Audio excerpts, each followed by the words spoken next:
1969 খ্রিস্টাব্দের 1 ডিসেম্বর টাঙ্গাইল জেলা প্রতিষ্ঠিত হয়। টাঙ্গাইল নামের উদ্ভব নিয়ে বিভিন্ন জনশ্রুতি থাকলেও ইতিহাসবিদদের মতে টার্ন আইল অর্থাৎ উঁচু আইল থেকে টাঙ্গাইল নামের উদ্ভব হয়েছে। টাঙ্গাইল জেলার পূর্বে ময়মনসিংহ ও গাজীপুর জেলা, পশ্চিমে সিরাজগঞ্জ, উত্তরে জামালপুর এবং দক্ষিণে ঢাকা ও মানিকগঞ্জ জেলা। টাঙ্গাইল জেলার আয়তন ৩,৪২৪ বর্গ কিলোমিটার। প্রায় ৪০ লক্ষ জনসংখ্যা অধ্যুষিত এ জেলায় 12টি উপজেলা, 11টি পৌরসভা, 118টি ইউনিয়ন এবং প্রায় 2,500 গ্রাম রয়েছে। জেলায় রয়েছে যমুনা, ধলেশ্বরী, বংশাই, ঝিনাই নদী তীরবর্তী নিম্নভূমি, চরাঞ্চল, রয়েছে বিস্তীর্ণ উর্বর সমভূমি, ছোট বড় পাহাড়ি টিলা আর মধুপুরের ঐতিহ্যবাহী বনাঞ্চল। এই জেলার প্রাকৃতিক সৌন্দর্য যেমন মনোমুগ্ধকর,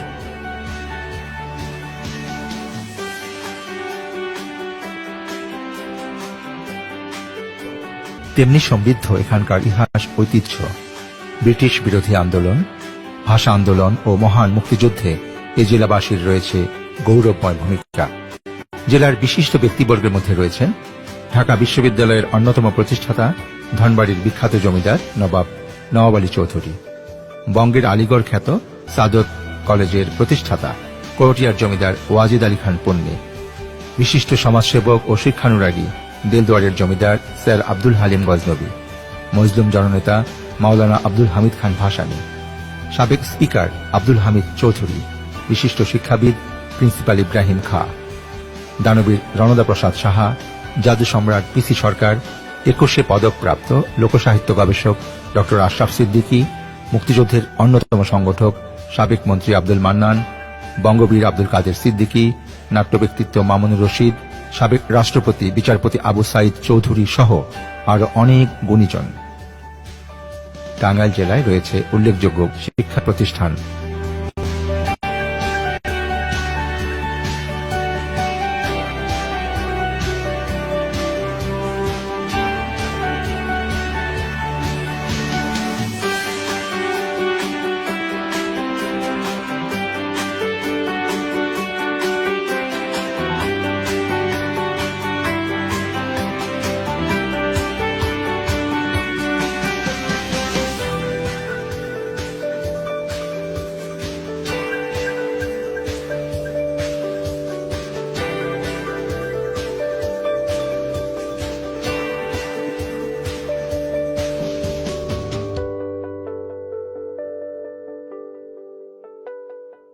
উপমহাদেশের প্রাচীন ও সমৃদ্ধ জনপদগুলোর অন্যতম টাঙ্গাইল জেলা। টাঙ্গাইল জেলায় রয়েছে উল্লেখযোগ্য সংখ্যক ঐতিহাসিক নিদর্শন। দেলদুয়ার জমিদার বাড়ি প্রাচীন স্থাপত্য শিল্পের অন্যতম নিদর্শন। অবিভক্ত বাংলার মন্ত্রী স্যার আব্দুল করিম গজনবী ও স্যার আব্দুল হালিম গজনবী এই জমিদার বংশের সন্তান।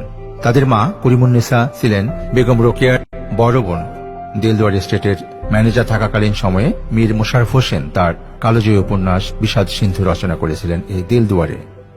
বাংলাদেশ ব্যাংকের 10 টাকার নোটে দেলদুয়ারের আতিয়া জামে মসজিদের ছবি মুদ্রিত আছে। 1609 সালে মসজিদটি প্রতিষ্ঠা করেন করটিয়ার জমিদার সাইদ খান পন্নী। মসজিদের দেয়াল খুবই প্রশস্ত। এই মসজিদটিতে 3টি ছোট এবং একটি বড় গম্বুজ রয়েছে। দৃষ্টিনন্দন বড় গম্বুজটি এই মসজিদের উল্লেখযোগ্য বৈশিষ্ট্য। নাগরপুরে রয়েছে জমিদার রায়বাহাদুর সতীশচন্দ্র চৌধুরীর 150 বছরের প্রাচীন জমিদার বাড়ি। রয়েছে 12টি ঘাট বিশিষ্ট প্রাচীন সুবিশাল দিঘি উপেন্দ্র সরোবর।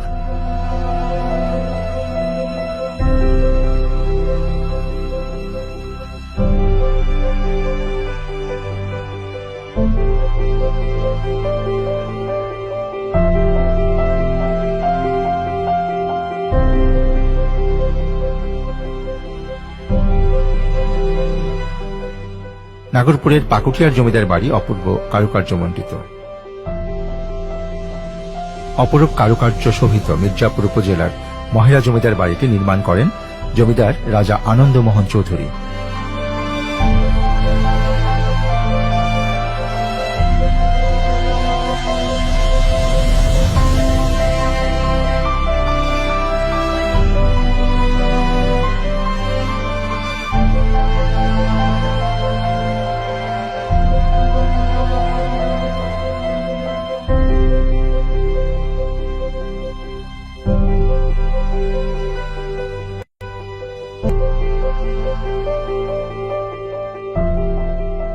বর্তমানে জমিদার বাড়িটি পুলিশ ট্রেনিং সেন্টার হিসাবে ব্যবহৃত হচ্ছে।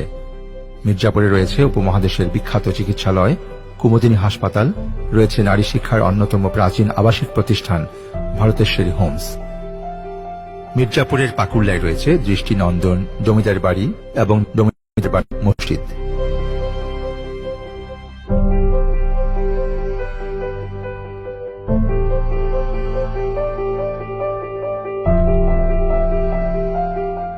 টাঙ্গাইলের করটিয়ায় রয়েছে অপূর্ব সুন্দর জমিদার বাড়ি।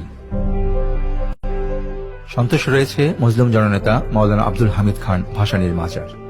মাওলানা ভাসানীর রাজনৈতিক জীবনের উল্লেখযোগ্য ঘটনা কাকমারি সম্মেলন। তার উদ্যোগে টাঙ্গাইলে 1957 সালে 8 থেকে 10 ফেব্রুয়ারি এই সম্মেলন অনুষ্ঠিত হয়।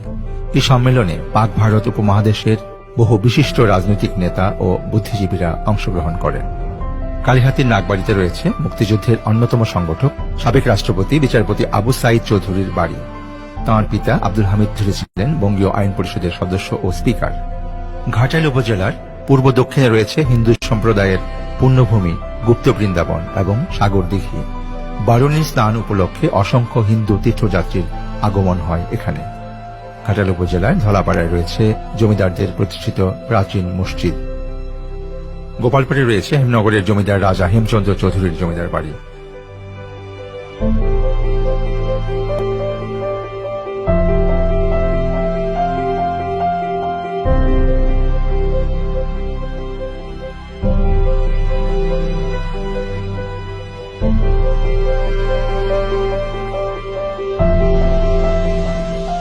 ভূঁইয়াপুর উপজেলায় রয়েছে দেশের বৃহত্তম সেতু বঙ্গবন্ধু সেতু।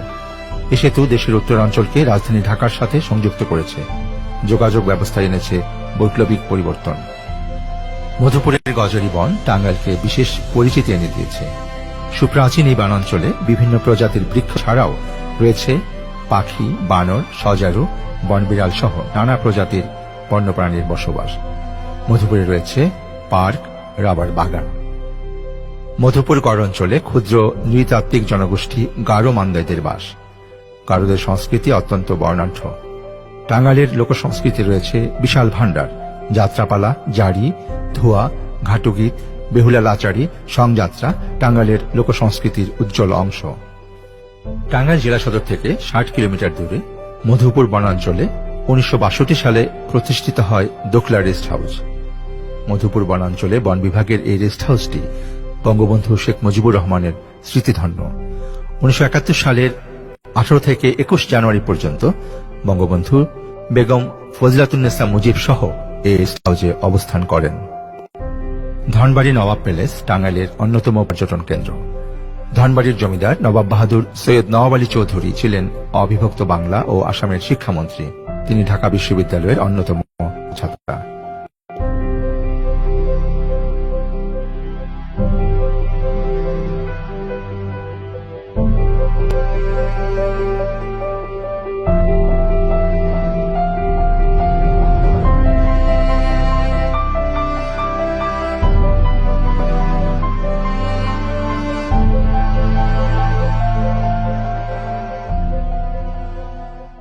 মুক্তিযুদ্ধের সূতিকাগার এই টাঙ্গাইল জেলায় বিভিন্ন স্থানে রয়েছে মুক্তিযুদ্ধের অসংখ্য স্মৃতিসৌধ।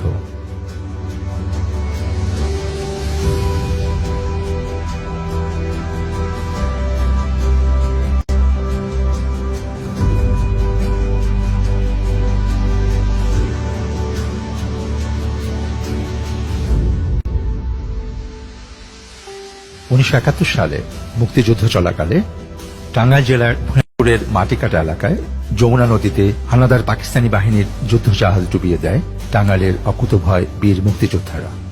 মহান মুক্তিযুদ্ধে টাঙ্গাইল জেলাবাসীর ভূমিকা অত্যন্ত গুরুত্বপূর্ণ ও প্রশংসনীয়। জেলা সদরের প্রবেশমুখে রয়েছে শামসুল হক তোরণ। শামসুল হক ছিলেন আওয়ামী মুসলিম লীগের প্রতিষ্ঠাতা সেক্রেটারি। টাঙ্গাইলের ঐতিহ্যবাহী পোড়াবাড়ির চমচমের খ্যাতি দেশ জুড়ে। সুস্বাদু এই টাঙ্গাইলের চমচমের উপরিভাগে মাওয়া আর ভিতরের অংশ রসালো নরম। টাঙ্গাইলের ঐতিহ্যের ছোঁয়া রয়েছে এই মিষ্টিতে। স্বাদ আর স্বাতন্ত্র্যে এই চমচমের জুড়ি মেলাভার। টাঙ্গাইলের পোড়াবাড়িতে প্রথম চমচম তৈরি শুরু হয়।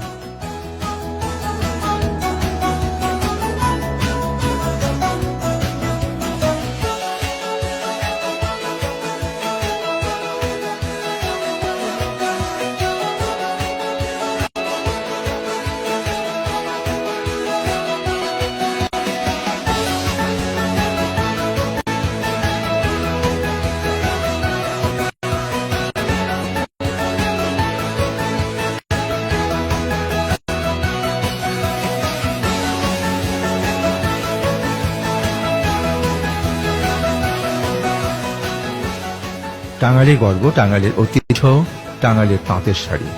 টাঙ্গাইলের এই তাঁতের শাড়ি পৃথিবী বিখ্যাত।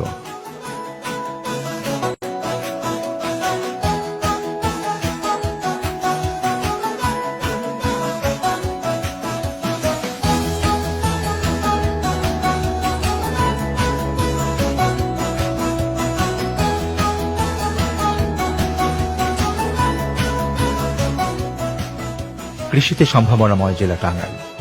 জেলায় শস্যের চাহিদা মিটিয়ে 2016 সালে 2,82,757 মেট্রিক টন খাদ্যশস্য উদ্বৃত্ত হয়েছে।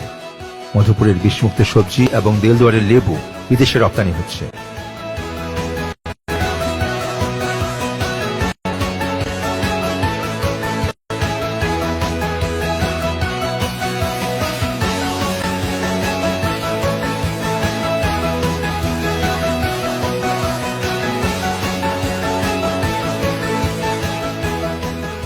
মশলা জাতীয় ফসল চাষের জন্য উপযোগী মধুপুর ও সখীপুর উপজেলা। মিশ্র ফসলের জন্য উপযোগী টাঙ্গাইলের ঘাটাইল ও মধুপুর এবং সখীপুর উপজেলা।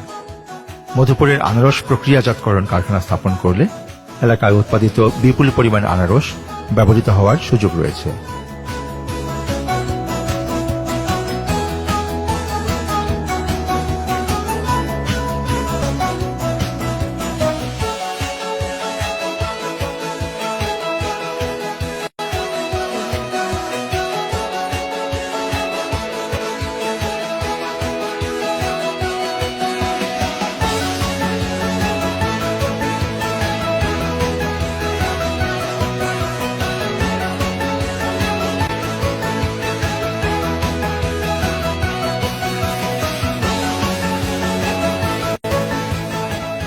বর্তমান সরকারের উদ্যোগে কৃষিজাত পণ্য বাজারজাতকরণে পাটের বস্তা ব্যবহার বাধ্যতামূলক করা হয়েছে।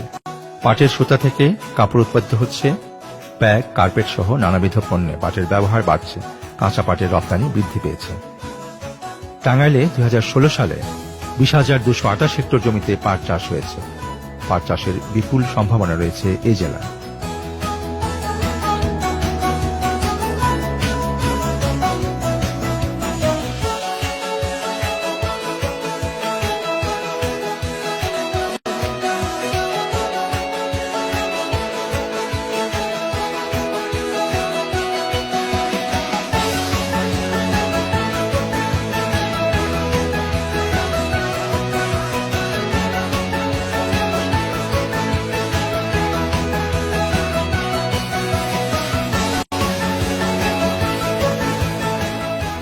ঘাটাইল উপজেলার পাহাড়ি অঞ্চলে টিলাতে চা চাষের উজ্জ্বল সম্ভাবনা রয়েছে।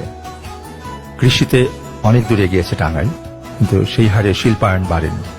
সড়ক, নৌ এবং রেল যোগাযোগের সুবিধা কাজে লাগিয়ে এ জেলায় শিল্পায়নেরও যথেষ্ট সম্ভাবনা রয়েছে।